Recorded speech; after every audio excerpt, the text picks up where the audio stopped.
Did you ever know that all the Straw Hats share one very sad fact amongst them? How about Luffy's inevitable heartbreaking destiny that one way or another will almost surely come true? Or even Brook's destiny that may be even worse than Luffy's? Well, I gathered the 28 saddest, most devastating, or even heartbreaking facts you might never have realized or even knew about One Piece. Like, has it ever crossed your mind that Kuina died without seeing Zoro fulfill his goal and dream? Zoro promised to Kuina that he would be the world's best swordsman, and all I'm going to say is that Zoro is surely in the right path. Not many people can make Kaido avoid their attacks, but when that time comes, Kuina will never know that Zoro fulfilled his promise, and Zoro will never be able to show her. I mean, damn, it's just stairs. Watch where you're going. Well, this fact might not come out to be true if Kuina is somehow brought back, but I wouldn't count on that too much. This was just the first fact, and get ready, because each passing detail we present will be even more devastating than the last. So, let's keep going. When it comes to the destruction of Ohara, this was obviously a tragic thing to happen, as hundreds, if not thousands of people were killed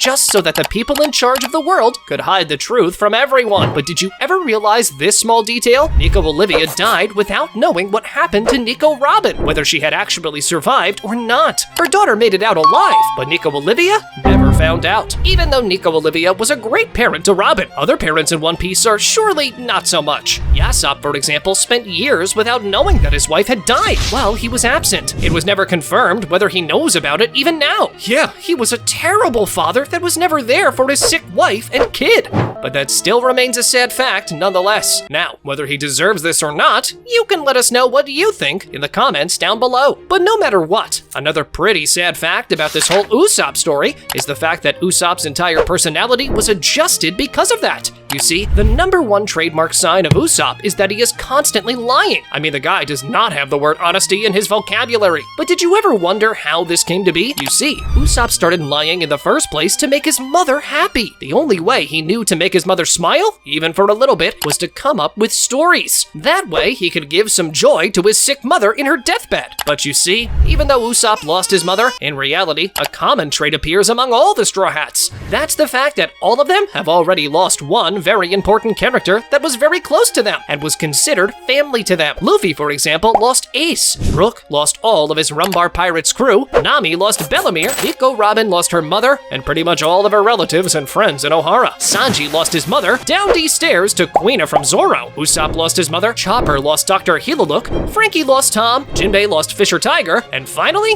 Vivi, as far as we know, lost both of her parents. Even though that was sad. This next point might make your heart melt a bit. When Chopper returned with a mushroom to give to Dr. Hiluluk, as we all know, while Chopper thought he brought the Amiyodake mushroom to him, in reality, he had brought a poisonous mushroom. But the most touching fact is Hiluluk's reaction, where he would rather die of poisoning than disappoint Chopper or disregard his efforts. Yeah, some people might argue that Hiluluk was already sick, but the fact remains that he went on to eat a poisonous mushroom just to not let down Chopper. That was sad, but not as sad as this. The Whitebeard Pirates are still on a mission to fulfill Whitebeard's last wish, aka protect Monkey D. Luffy. Hence why Marco took part in the Wano fights. Even though Whitebeard is dead, they still feel obligated to guide Luffy the way Whitebeard thought right. Yeah, that was tragic, but not as tragic as this. Luffy will inevitably die way younger than what he normally would. That's because during early uses of gears in One Piece, it was stated that this had a great impact in his physical health. Every time Luffy used second or third gear, his lifespan would decrease. Not only that, but it was also stated that after Luffy was poisoned by Magellan and impelled down, the treatment that Ivankov administered to him in order to save his life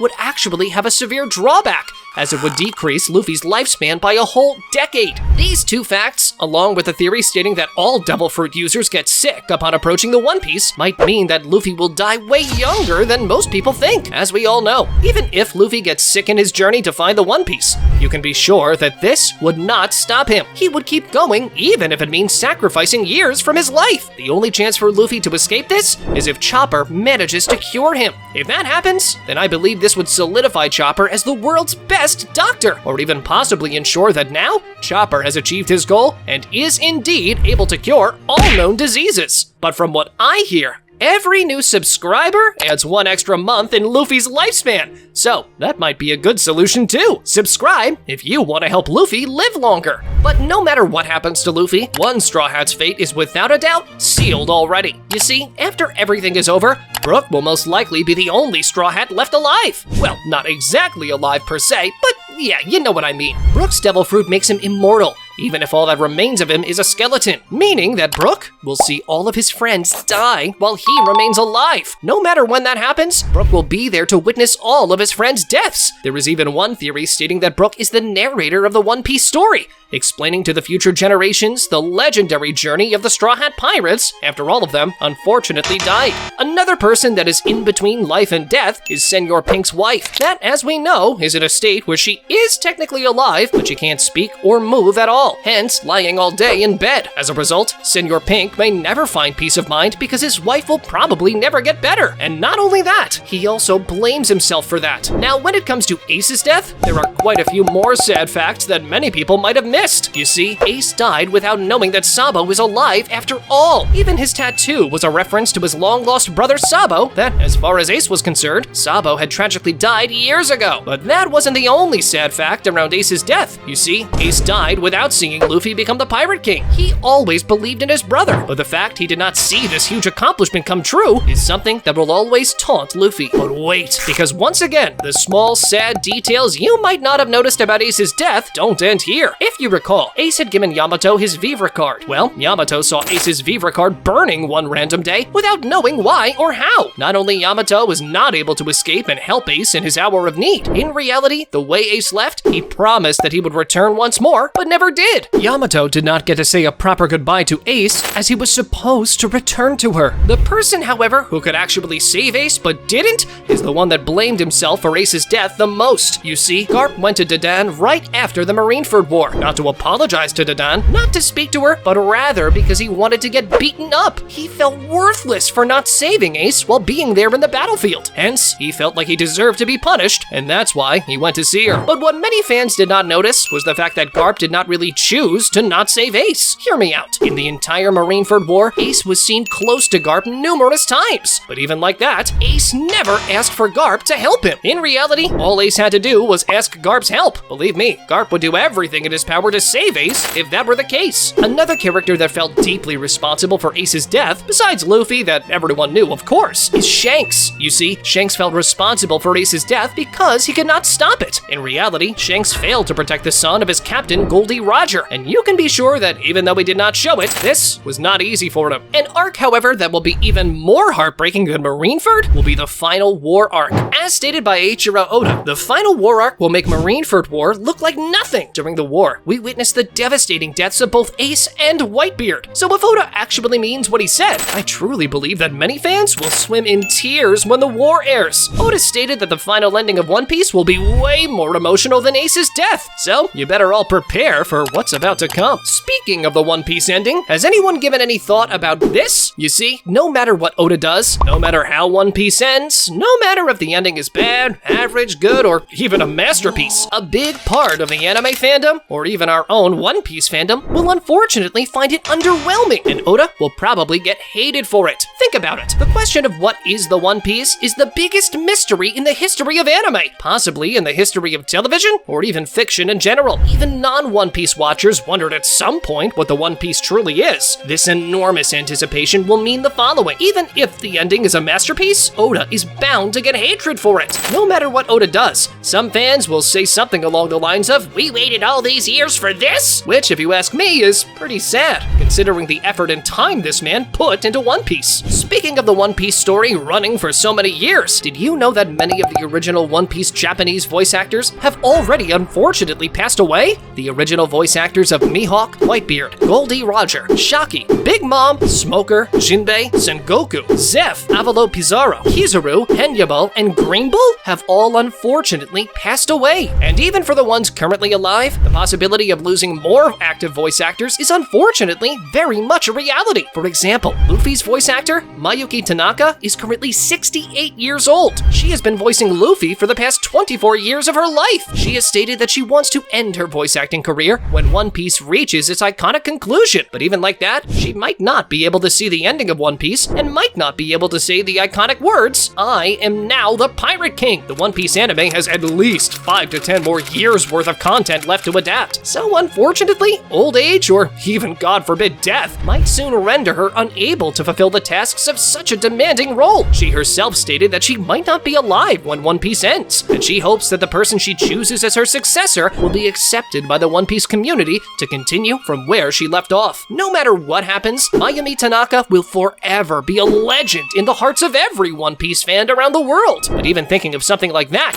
makes my heart tremble in fear. How would you react if this tragic thing happened? But hear me out. The One Piece story will not be there forever, as the story is currently in its final saga. In the next few years, the original One Piece story will come to an end. The anime and manga many of us grew up with and loved will one day end, and that end is coming way sooner than most people think. Among the fandom now, many people refuse to watch One Piece and witness this remarkable story, simply because, quote, "it's too long." But even among the ones that do choose to watch it, there are many people that along the way have already, or will, unfortunately, pass away and never see what the One Piece truly is. It's not an exaggeration to say that many people cling to life only because of One Piece. And believe me, I read many confessions online stating that One Piece is the reason many people are still alive. It really goes to show the impact this show has to so many people's lives around the world. A related story about that is that one time when a sick kid wanted to know the actual ending of One Piece, but since they wouldn't be able to see it, Oda went all the way to the hospital and sat with the kid to explain the ending of One Piece. The fact that this was the final wish for the kid further proves that One Piece is not just any story, but something that will go down in history. However, one of the worst things within the actual One Piece story is this problem that unfortunately still taunts our real-life world as well. Although Luffy stops and helps whatever country he visits, it was stated that the One Piece world has over 20 million islands, many of those run by tyrants. And in many of those, people are literally enslaved and sold in illegal marketplaces like objects. Even if Luffy has made a great change in the One Piece world, there are still thousands, if not millions of people living in horrible conditions, waiting for someone to help them. Speaking of Luffy liberating countries, did you ever think that Odin died without actually seeing Wano be free once more? He did not know that his wife died. He didn't know that his daughter was forced to become an Oira. He did not know the hardships that his son had to go through, and he didn't know that one of the people he considered as a lifelong friend betrayed him. Wano went through incredible abuse, and even like that, he died without seeing his country free once more. Speaking of abuse, the relationship of Doflamingo and Viola is surely not for the soft-hearted. As it was already confirmed by Oda, Viola was abused by Doflamingo in more ways than most people thought. Now, when it comes to Nami's case, although not confirmed whether she had to go through the same type of abuse as Viola, the impact Arlong left on her mental health is pretty much comparable, if not worse than what Doflamingo did to Viola. I mean, Nami was alone without any help for 8 whole years. So yeah, you can't really blame her stabbing her own arm at the place where the Arlong pirate's crest was. When it comes to Law and Corazon, Rocinante smiled in front of Law, not because he was happy, nor to make Law believe that everything was going to be okay. Both knew what was happening. The reason he smiled like that was because Corazon wanted Law to remember him with a smile on his face. And that's exactly what happened. Finally,